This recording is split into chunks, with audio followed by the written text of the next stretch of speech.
Voici la correction de la page 49 de votre cahier de géométrie. Alors, dans le premier exercice, on vous demandait de tracer des angles droits. Il y avait déjà un côté de l'angle droit qui avait été tracé, donc il fallait faire l'autre côté, ici. Pour faire cet exercice, il fallait bien sûr l'équerre. Donc l'équerre, je la pose, je la déplace, de manière à ce que l'angle droit, ce côté-là, aille sur mon équerre, et l'autre côté, je n'ai plus qu'à le tracer. Voilà, et je mets l'angle droit. Même exercice pour celui-là. Donc là, il y a un côté de l'angle qui a été tracé. L'angle droit doit être là. Donc hop, je dois finir comme ceci. Donc je vais faire tourner mon équerre pour aller toucher ce côté de l'angle et pouvoir tracer l'autre. Voilà.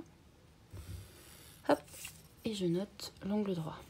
Voilà qui est fait. Maintenant, prenons l'exercice 2. Dans l'exercice 2, vous deviez terminer la construction du carré. Donc la première chose à faire, pour savoir quelle est la mesure des côtés, c'est de mesurer le côté qui est terminé. Donc celui-ci, bien sûr. Il fait 5 cm. Je le note. Il faut donc que tous les côtés fassent 5 cm. Ici, il a déjà été commencé. Donc là, il y a forcément un angle droit qui a déjà été tracé. Donc je dois compléter le côté pour qu'il fasse 5 cm. Voilà, pour ce côté, 5 cm, 5 cm. Je vais faire l'autre, celui-là.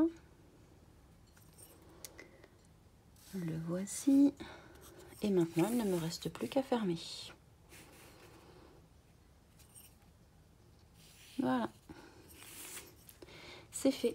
Je vais vérifier que les angles sont bien droits. Donc là, c'est impeccable. Je le note. Et là aussi. Voilà. Maintenant, ici, dans l'exercice 3, il s'agit de faire terminer la construction d'un rectangle. Il y a déjà deux côtés qui sont tracés, donc la longueur et la largeur. Je vais mesurer la longueur. Ici, elle fait 7 cm. Je vais également mettre 7 cm sur l'autre longueur en étant bien précis. Hop, voilà. Et enfin, je n'ai plus qu'à fermer mon rectangle. Et voilà. Donc les largeurs mesuraient 3 cm. Et je n'ai plus qu'à vérifier les angles pour voir si c'est bien précis ce que j'ai fait. Ça, c'est bien un angle droit. Là aussi. Et là, ils étaient déjà tracés. Ok, maintenant passons à l'exercice 4. Donc dans l'exercice 4, il fallait qu'on finisse la construction d'un rectangle. Donc attention, hein, un rectangle. Il y a déjà deux côtés qui sont tracés. Donc mesurons ces côtés. Celui-là doit faire 6 cm. Et celui-là, 5 cm. Alors, là, j'ai déjà un angle droit, puisque c'est le début d'un rectangle. Il va falloir que je trace cette ligne-là. Ici, c'est un angle.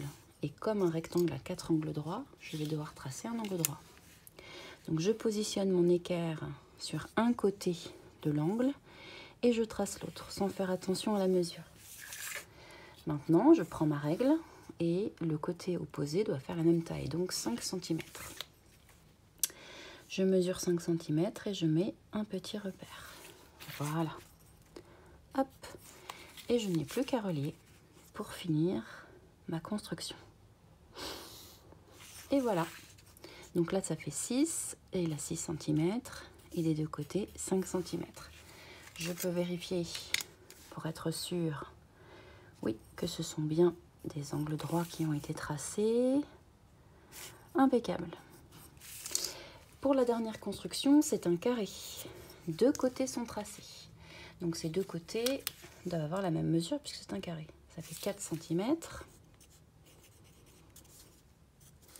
Là, il va falloir que je le termine. Ici, il faut que je fasse ce côté-là. Donc un angle droit. Je positionne mon équerre pour avoir un côté de mon angle sur mon équerre et l'autre qu'il va falloir tracer. Hop. Voilà, là j'ai fait un angle droit. Maintenant, je vais mesurer 4 cm pour avoir la bonne longueur des côtés.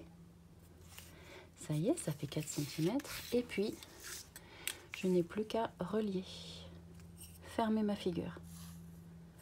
Voilà. Je finis par vérifier mes angles pour être sûr que c'est bien un carré. Impeccable. Voilà. Donc ça, cette vidéo peut vous servir pour vous aider à construire au fur et à mesure ou alors pour corriger.